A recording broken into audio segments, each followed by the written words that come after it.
Qala Rasulullah sallallahu alaihi wasallam, Rasulullah bersabda, innama, hanya sahaja, ju'ila, dijadikan, al-imamu, imam itu liyu'tamma bih, untuk diikuti ya. Yani imam yang kita jadikan imam di depan tu tujuannya supaya diikuti. Fa idza kabbara fakabbiru, apabila imam takbir, kamu takbir. Wala tukabbiru hatta yukabbira, jangan kamu takbir sehinggalah imam takbir. Maksudnya jangan imam tak takbir lagi, dia semangat nak sembahyang hari itu, takbir dulu dah.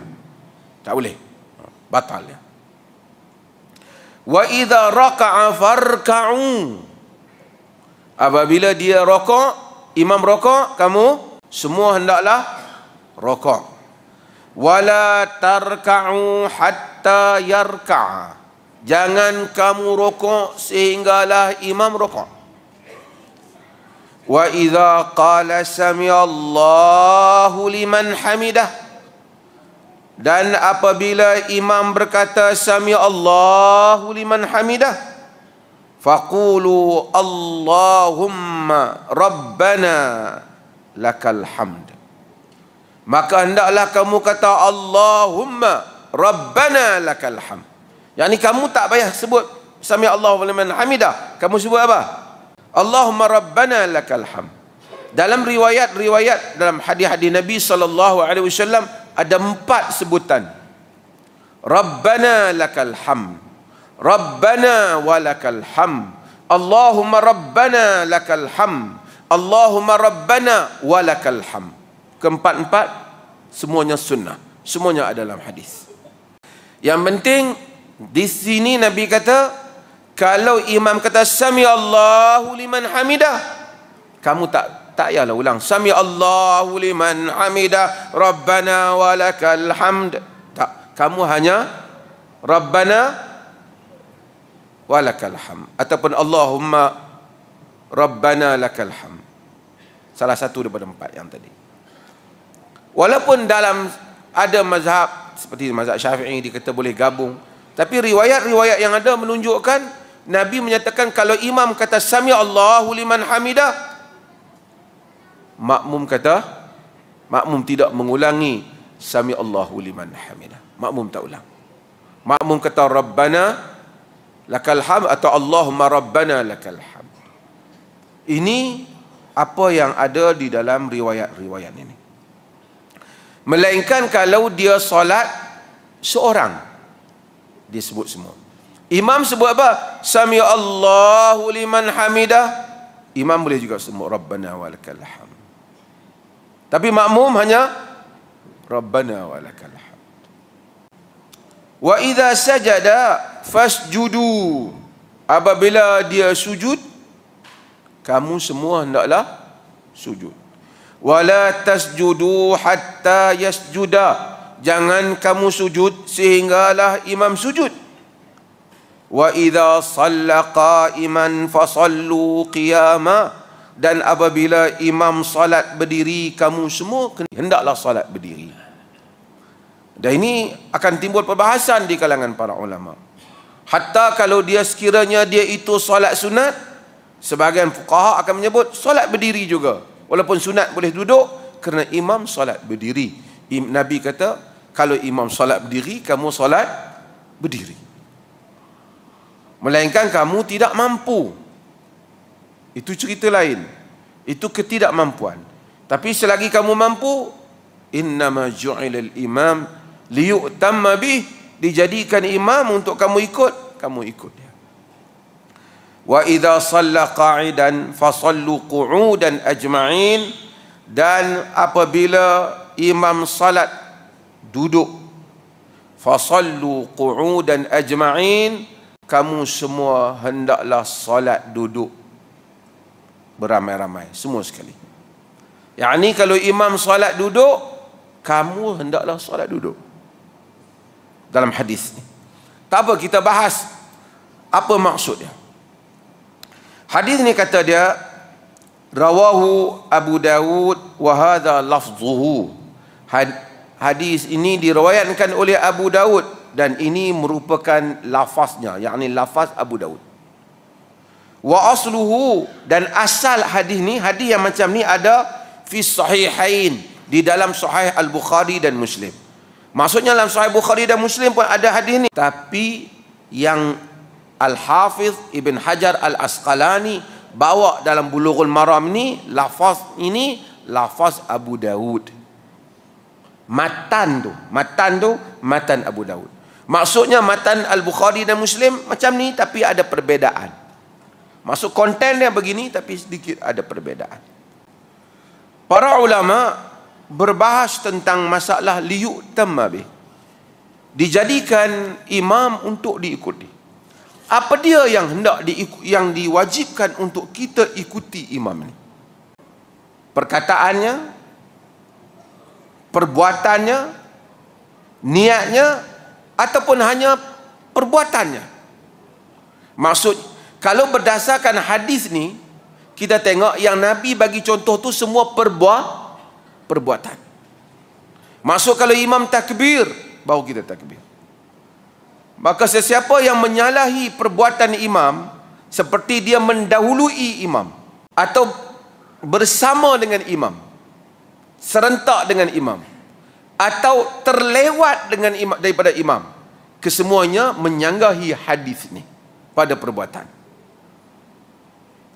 Seperti apa? Seperti kalau belum imam takbir, Allahu Akbar, dia sampai tengok lambat tu imam, ku takbir dululah. Allahu Akbar. Takbiratul ihram. Dia takbir dulu sebelum imam, tak sah salatnya. Kerana dia dia niat mengikut imam, tapi sebenarnya tak ada imam yang diikut. Jika yang lain daripada itu, haram. Seperti dia sujud sebelum imam sujud. Sebahagian para ulama dalam sebahagian mazhab membatalkan salat. Itu bagi yang mendahului imam, menyanggahi sunnah. Bagi yang serentak dengan imam, imam Allahu Akbar, dia sama-sama Allahu Akbar. Imam rokok, dia rokok serentak dengan imam.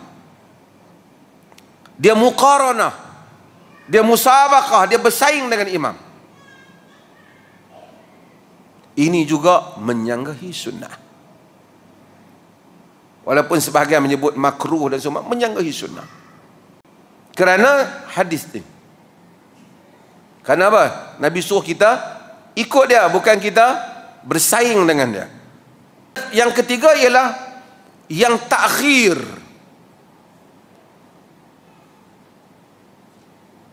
Yang takhalluf daripada imam. Imam dah bangkit berdiri dah, dia duduk sujud lagi doa. Juga menyanggahi sunnah. Imam dah bangkit daripada sujud, duduk antara dua sujud, dia tak bangun-bangun lagi. Kerana ada doa dia yang tak habis. Umpamanya. Menyanggahi sunnah. Menyanggahi sunnah. Maka dia hendaklah yang sunnah, imam bergerak, selepas imam habis pergerakan, dia juga baru terus mengikuti imam. Di dalam riwayat, antaranya ialah riwayat Al-Bara' bin Azib, menyatakan bahawasanya bagaimana sebut apa itu husnul mutaba'ah, macam mana eloknya para sahabat itu mengikuti Nabi SAW. Dia kata, dan antara dalam riwayat yang diriwayatkan oleh Bukhari dan juga diriwayatkan oleh Muslim, dia kata, lam yahni ahadun minna zahrahu hatta yada'un Nabi sallallahu alaihi wasallam jabhatahu 'ala al-ard. Kami ni selepas imam kata sami Allahu liman hamidah, kemudian kami tidak membengkokkan belakang kami sehinggalah Nabi meletakkan dahinya di tempat sujud. Maksudnya Nabi turun dulu sujud, barulah mereka bergerak. Bukan mereka bersaing. Sama-sama Nabi bergerak, kita pun duduk macam tak. Letak dulu dahi, kata Al-Bara' bin Azib, barulah kami turun. Demikian Barak mensifatkan bagaimana sahabat mengikut Nabi SAW di dalam solat. Dan contoh-contoh yang Nabi sebut ni semua contoh-contoh perbuatan, iaitu takbir, jangan takbir melainkan setelah imam, benda yang zahir, hai'ah zahirah, benda yang nampak pada zahir. Bagaimana dengan perkataan imam? Bolehkah kita mendahului imam di dalam ungkapan ataupun bacaan imam? Contoh, kita baca Fatihah sebelum habis Fatihah, sebelum imam habis Fatihah. Bagi sembahyang yang jahar tak timbul. Sembahyang Zuhur umpamanya, imam jenis baca Fatihah lambat, kita pun tak tahu lagi dia habis ke tak. Kita habis dulu pada imam. Kita dah habis dah Fatihah, kita tengok, kita tahu imam tak habis lagi. Pasal imam tak rokok-rokok lagi. Tanda dia belum habis Fatihah. Artinya kita telah mendahului imam di dalam menghabiskan bacaan Fatihah sebelum imam menghabiskannya. Boleh ataupun tak? Jawablah. Pasal contoh yang nak buat. Dalam hal yang seperti ini, qaul yang rajih boleh. Karena itu bukan zahir solat, yang mana nampak seseorang makmum tu menyanggahi imam. Tak nampak. Kita saja tahu kita habis, orang sebelah pun mungkin tak tahu. Kerana tujuannya, di samping ia ibadah, Allah mahu supaya menunjukkan bagaimana suatu umat yang begitu seragam, begitu mematuhi peraturan, mengikut kepimpinan dalam hal yang betul.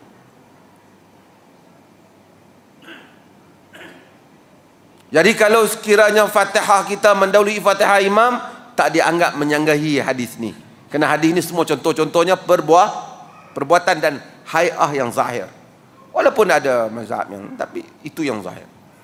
Kita baca tasyahud, kita habis dah, tu imam tak habis lagi rupanya. Kita tahulah masa kita duduk tunggu dia. Mungkin kita jenis baca cepat sangat, ataupun mungkin tu imam tu slow. At-tahiyyatul, mungkin dia macam tu. Kalau macam tu pun tak apa nak ni juga. Tapi begitulah. Itu pada soal yang bacaan. Bagaimana dengan soal niat? Imam niat sembahyang asar, kita niat sembahyang zuhur, boleh ataupun tidak? Saya buat contoh. Masa bila hal-hal yang seperti ini berlaku, hal-hal yang seperti ini mungkin berlaku, kita pergi musafir umpamanya. Banyak contoh lah, tapi nak contoh hak mudah. Kawan kita pergi masuk dalam masjid, mereka solat jamaah zuhur 2 rakaat. Ni bukan masuk ni masjid ke di mana-mana, masuk bukan bersama dengan jamaah yang tempatan. Katalah masuk sampai masjid pukul 2, dah habis dah orang sembahyang zuhur, rombongan kita solat 2 rakaat zuhur. Bagi salam. Lepas tu kita bangun berdiri. Nak solat apa pula? Asar 2 rakaat, jamak dan qasar. Member kita lambat keluar daripada bilik air,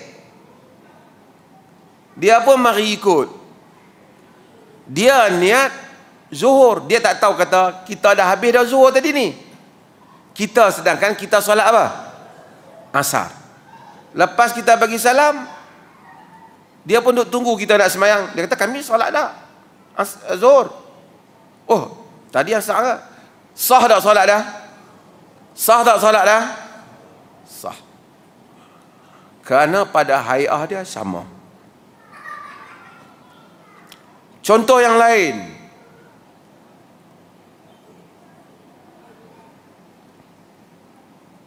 imam solat tarawih, kita baru sampai solat isya. Sah ataupun tak? Ni tuan-tuan yang lambat ni, sah tak? Ha? Sah ke tak? Selepas dia bagi salam, kita tambah lagi 2 rakaat. Sah ataupun tak? Sah. Apa dalil sah? Dalilnya hadis Muaz yang kita baca dalam kuliah yang lepas. Bahawa kana Muaz yusalli ma'a Rasulillah sallallahu alaihi wasallam thumma yarji'u ila qaumihi. Kemudian Muaz itu solat bersama Rasulullah, kemudian balik kepada kaumnya, fa yu'ammahum, maka dia menjadi imam kepada mereka. Semayang dia bersama dengan Nabi itu yang pertama ialah semayang yang wajib, fardu. Semayang dia yang kedua pergi jadi imam untuk kaum dia, semayang apa? Walaupun untuk kaum yang di belakang dia tu wajib, dia tu sendiri adalah sunat sebab dia dah solat dah dengan Nabi SAW. Tuan-tuan faham ni? Ha, faham? Tak faham juga demam.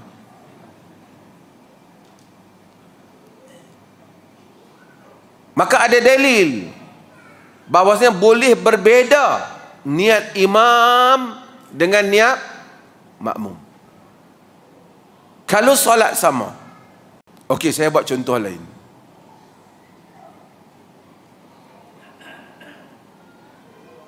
Kata kita mari nak sembahyang maghrib. Tiba-tiba kawan tu kita ingat dia sembahyang maghrib. Rupanya dia solat Isya. Mungkin dia jamak tanpa qasar. Kita ingat dia sembahyang maghrib. Dia sembahyang 4 rakaat. Selepas 3 rakaat, rakaat yang ketiga dia bangun. Kita ikut dia ke tak? Kita boleh ikut dia ke tak? Buat benin. Kita boleh ikut dia ke tak? Tak boleh lah, kerana salat maghrib berapa rakaat? 3. Ini tak boleh ubah. Imam kalau salah tak boleh ikut. Tapi yang ni sama ada salah tak salah, dia tak salah tapi kita tak ikut. Habis kita buat apa? Kita terhenti pada rakaat yang ketiga, kita baca tasyahud dan bagi salam. Sah ataupun tak solat ni, ramai di kalangan para ulama juga pendapat sah solat ni. Kita sangka ingat dia semayang maghrib. Tapi kalau kita pergi semayang, tok imam semayang jenazah, kita semayang zuhur, sah ke tak? Tak sah. Sebab hay'ah, kifiat solat itu berbeza.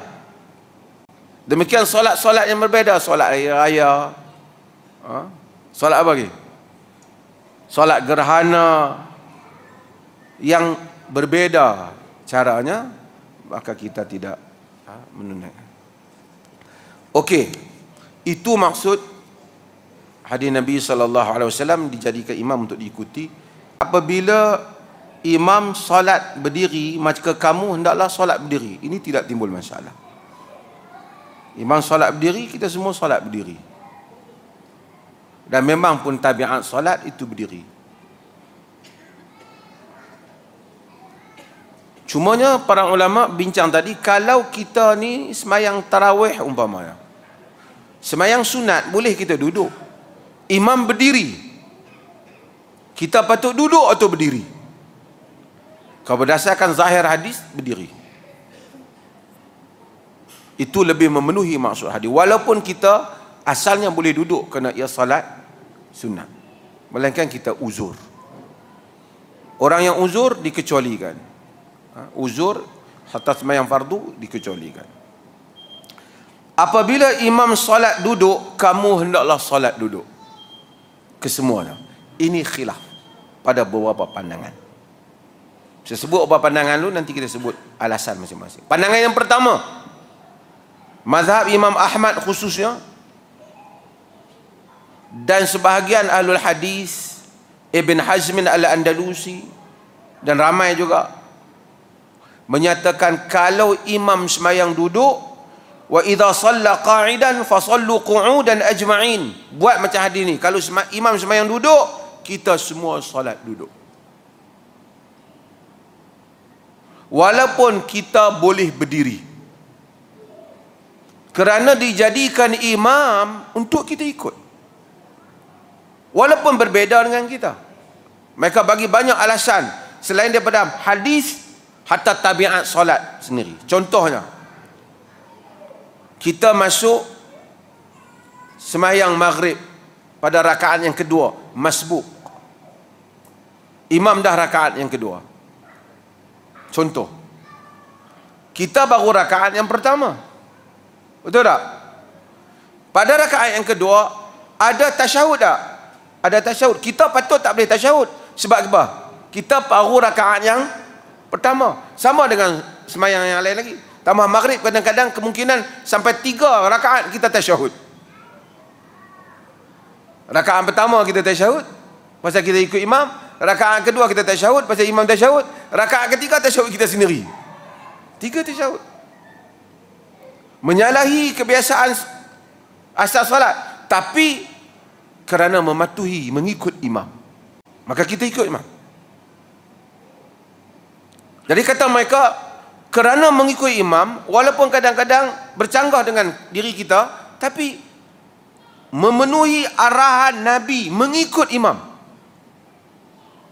maka kita ikut imam. Maka mazhab ini, Ibn Taymiyah, Syekh Utsaimin, ramai lagi lah, mereka berpendapat dengan mazhab ni. Kalau imam sembahyang, di samping imam-imam yang awal, termasuk Imam Ahmad dan seumpamanya, menyatakan imam sembahyang duduk, walaupun kita boleh berdiri, kita hendaklah duduk mengikut imam.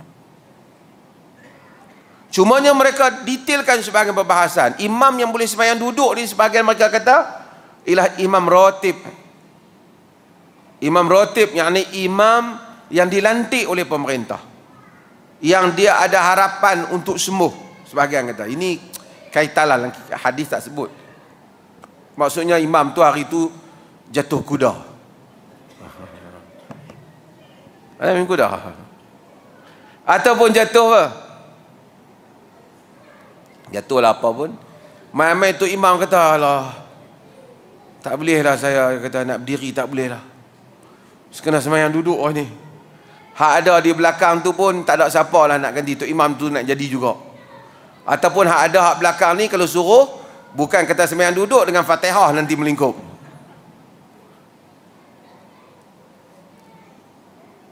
Jadilah imam. Di belakang kata mereka hendaklah duduk. Pada mazhab yang awal. Ataupun di rumah kita, kita ikut bapa kita. Bapa kita hari itu tak sihat, dia sembahyang duduk. Isteri dan anak-anak di belakang sembahyang duduk. Pada mazhab ini, mazhab yang kedua,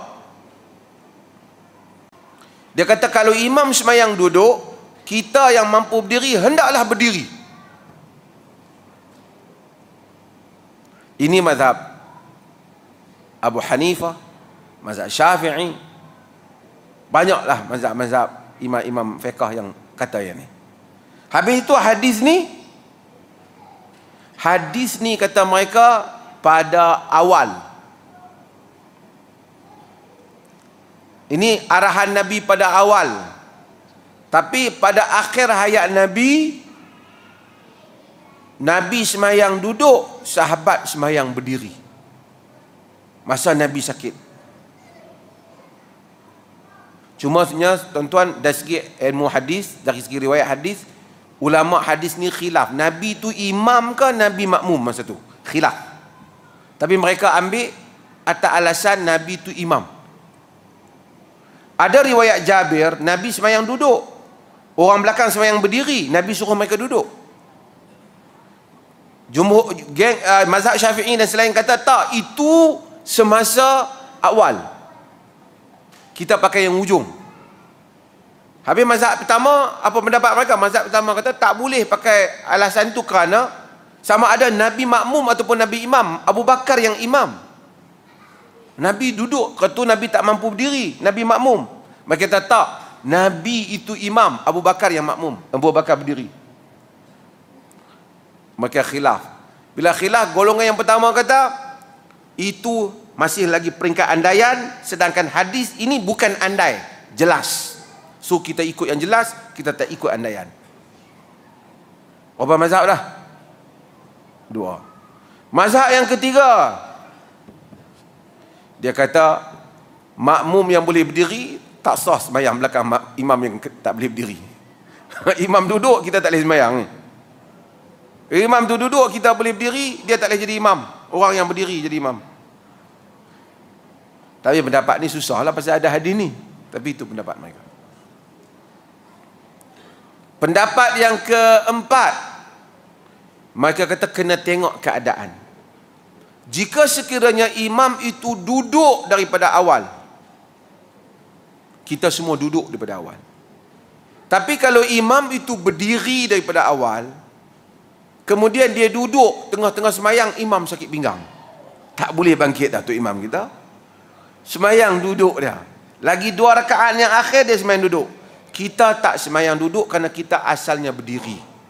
Alasan mereka, Abu Bakar asalnya berdiri, kemudian Nabi ambil tempat dia, sebab itulah mereka semua berdiri, Nabi duduk dalam solat yang akhir. Ini adalah pandangan para fuqaha yang berbagai. Tapi zahir pada hadis ni, kalau tu imam semayang duduk, kamu pun duduk. Itu zahir hadis ni. Zahir hadis ni. Kalau kita tengok ada tu imam yang duduk, orang yang berdiri di belakang, ada juga mazhab dalam hal tu. Semua mereka mempunyai alasan masing-masing dalam hal ni. Ini dinamakan khilaf yang mu'tabar. Mana-mana qaul pun tidak dianggap sesat ataupun salah. Tidak dianggap